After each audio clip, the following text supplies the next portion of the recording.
Hi everyone, I'm going to make a sort of brief video today looking at this first reading of the three. I'll make two other briefer readings that add up to briefer videos that add up to one big long video. But we're focusing on the Huth piece, Huth, Croco and Appel. And it's the one about can international law promote the peaceful settlement of international disputes? And the idea, like the conclusion of this, right, you'll see that the authors quote Morgenthau here, where Morgenthau says, no, it's not about moral principles and legal commitments, but it's about interest and power. They're directly addressing that, right? And they are, the authors are directly challenging that view of international politics, right? There's another question that it's not on my list to answer, but it was like, hey, you know, what's all this international law if the international system is anarchic? That's exactly the question. That's exactly the point of this reading, right? That these authors are not realists, right? They're not Morgenthau. They're against Morgenthau. They think that Morgenthau's got it wrong, and they think that they have some proof here. They think that they have some proof to rebut that argument that international law doesn't really matter. And it's an interesting one, and it's a strong, strongly argued or strongly held view by the authors, right? And they've set it up in an experiment, sort of a natural experiment, where they've coded different events. Now they've chosen, one of the questions here that I have is, is the focal point of international law the handling of territorial disputes? That's certainly a part of international law, an important part, but I think if the point of the question is to say, hey, why are we just focusing on territorial disputes here? Then the answer to that that they give is that, look, the territorial disputes, states, especially if we believe the realists, right, and they sort of want to compete on realist ground here. They want to reject realism. They want to reject anarchy. They want to, reject the idea that the international law doesn't really do anything, and moral principles have nothing to do with it. That it's all about power. They want to reject that, and so they want to sort of set it up on a basis that the realists would agree with, right? Set up their foundations over there. And so the foundation is, look, states don't want to lose territory, right? No states want to lose territory. That's sovereignty over a particular territory. That's the very and the security of that territory. That's very, very high up the list of a state's interests, right? Power. Can you really gain power by losing territory? If you can, and if there's reasons why, then they might not have chosen a very good basis, right? But they're counting on realists accepting that basis, right? That territory is important to states and that they wouldn't give it up for nothing. That some power would have to make them give it up. But the power that they're talking about here is not the military power, right? But it's this legal power. International law has power, they want to argue. And so the way they go about it is that they say, look, let's look at interstate disputes regarding territory, border disputes, and if international law can make states give up territory, or if it can help states decide where the borders go, that shows that international law has some teeth. And so the conclusion is that, in fact, yes, they do find support for a few of their for three, I think, hypotheses. And let's just say what they are first before we get into deeper answering the question. Although we're answering the question now, right? Is the focal point of international law about handling of territorial disputes? Maybe not, but if it can help handle territorial disputes, that is quite special, right? That shows how powerful international law is. What they do find, though, is that leaders, I'm reading the hypotheses here, which I think they find support for all the hypotheses. Leaders of challenger states with relatively strong legal claims are more likely to challenge the status quo by pursuing talks instead of threatening force or maintaining the status quo. These leaders are also less likely to threaten force compared to the status quo.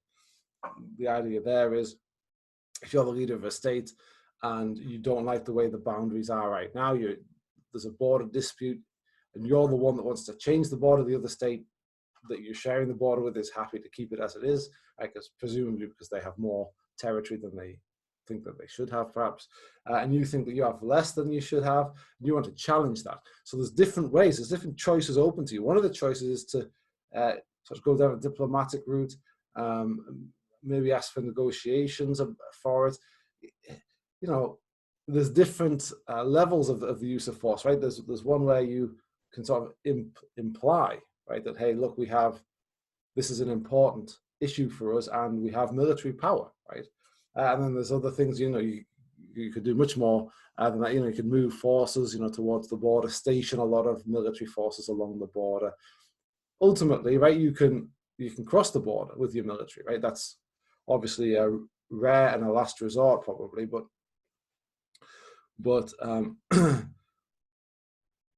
it says here that if you're a challenger state, right, the state that wants to move the border, and if you have relatively strong legal claims, you're less likely, if you have strong legal claims, you're less likely to use military force.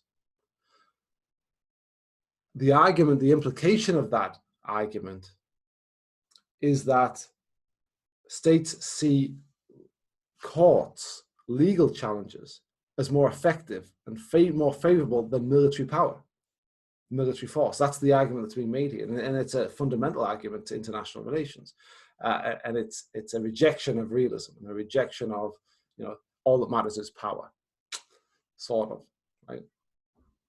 It's at least saying that, it's at a very minimum saying, look, there's this other source of power over here, and the other source of power, the other source of real power that's just as real, perhaps even more real than military power, is the courts, international courts, the International Court of Justice. And so that's the first claim there. You know, they're less likely to threaten force compared to the status quo, compared to no legal advantage. And so legal advantage, claim the authors, is a source of power preferable to even military force in the resolution of these border disputes. The second one, they say, is rounds of talks in which one state has superior legal claims are more likely to end in settlement agreements than talks in which neither side has a clear advantage. For me, that's maybe the least impressive of the claims, right? Because yes, if you're going to have a talk, well, I suppose that the impressiveness of it is that, yeah, if you go down the diplomatic route, let's say India and Pakistan decide to talk about the Kashmir region and they sit down for diplomatic talks, you know, the answer, the question, right, might be, well, you know, if you're a realist and you believe in power and especially like material capabilities, you might say, well, India's much bigger. Right? They have a much bigger economy, right, much bigger military capacity, right, than Pakistan do, and so, you know, if you look at the correlates of war, the material capabilities, India is clearly ahead of Pakistan, right? And so in those circumstances, when you're having discussions over territory, you would expect maybe the more powerful one to prevail. But what they're saying is, if one state has a superior legal claim, so if Pakistan, and I think the arguments about Kashmir, I think, are intractable and will go on forever. But when it comes to if one has a superior legal claim, then it's more likely to end in a settlement agreement than talks in which neither side have a clear advantage. So that's that again says, look, international law does something, right? It affects these talks, it affects negotiations, even negotiations over important things like borders. It's not, we can't just disregard international law. That's what they want to tell us. The last one, I think this is quite an interesting one too, right? Leaders of democracies with weak legal claims, are more likely to reach agreements to settle disputes by a formal process of legal dispute resolution rather than by direct bilateral negotiations. There's a what do they call it? The democratic cover or something like that. I can't remember the exact term they use. It involves the word cover though, right? Because it's the idea that states that can't afford to give up territory, right, they'll look bad in front of their people. If governments give up territory, that's going to usually be unpopular. But imagine states with weak legal arguments agreeing to go to legal arbitration. Right? And they say, look, the democracies are more likely to do this because actually, when the international court tells them to give up their territory, they can do it and not suffer the political consequences in the same way that if they'd have unilaterally themselves given up that territory, or if they'd have had talks. Let's say India and Pakistan. I mean, this again is too difficult one to resolve, but let's say India and Pakistan again, because it's one of the most famous border disputes, but India has them with China as well. But let's say India, Pakistan, Kashmir, for either side to give up any claims on Kashmir, right, would be politically untenable position to be in, right? But certainly India is a democracy. Pakistan is oftentimes a democracy. Sometimes the military come and remove the democratically elected leader every now and again, but you know, they're both ostensibly democracies. Certainly India has a good track record of democracy. So imagine India having a weak legal claim to Kashmir and then saying, okay, let's go to international law arbitration, knowing that the likelihood is that because they have a weak legal claim is that the ruling will go against them. That to me is quite an interesting prospect, right, for international law. Can international law do that? And so this what we're talking about now really answers this next question: what is the role of international law in the resolution of territorial disputes? Do leaders allow the territorial status quo to persist? So it sounds like they're less likely to allow it to persist when there's a clear legal advantage one way or the other. If you have the clear legal advantage, it's likely that you'll go to arbitration, or at least to talks, less likely to resort to military force. If you don't have the legal advantage, if you have a legal disadvantage, then you, and you're a democracy, then actually, you know, you might be more likely to go and lose it via the courts, right, and give up territory via the courts. That is what they're saying. This is the strength of international law, and that's the role of the international law in it, that it leads to these resolutions. Now, they don't focus on this because obviously it's the sort of the weaker.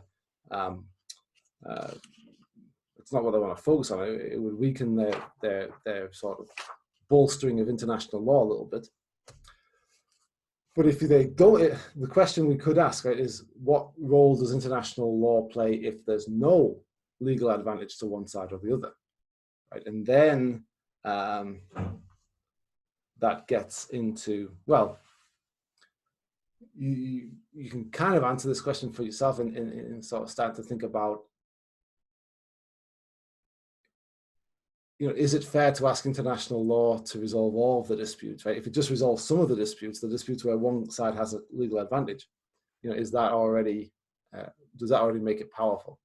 But what if neither side has a legal advantage? Well, then, you know, how could international law help in that situation, right? It might not help at all in that situation. Because if the legality around a particular border dispute, a particular territorial dispute, sort of a 50-50 thing, you know, it could go either way. In those circumstances, it appears sort of from the neglect to discuss that too much, right? It seems like, you know, maybe those disputes are the ones that don't get resolved. So international law would be right to say it doesn't clear up all of these territorial disputes. We'll still have territorial disputes, but if we take what they're saying in this article, then we say international law can help to resolve, can encourage leaders to resolve it, even when leaders have the legal disadvantage, but certainly when they have the advantage. And it reduces the likelihood that states will resort to violence. So it's doing something, is the argument here. It's doing something. I think the big claims here, yeah, it's on page 168 in that first column, so halfway down.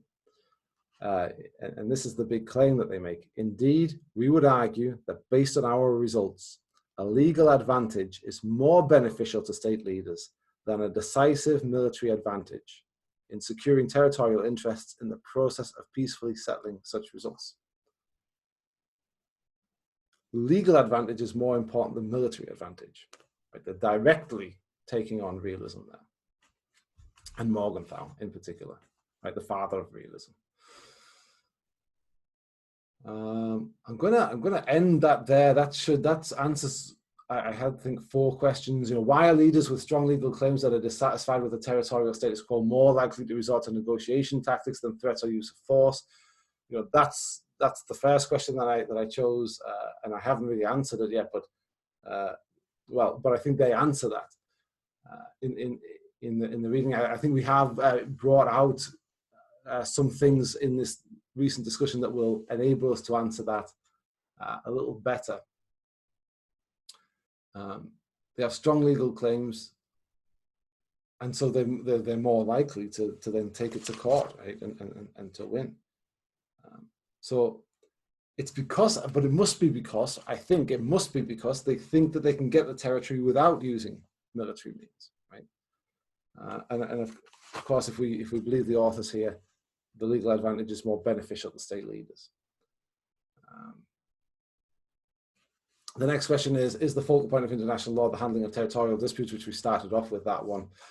You know, maybe the answer to that, maybe not.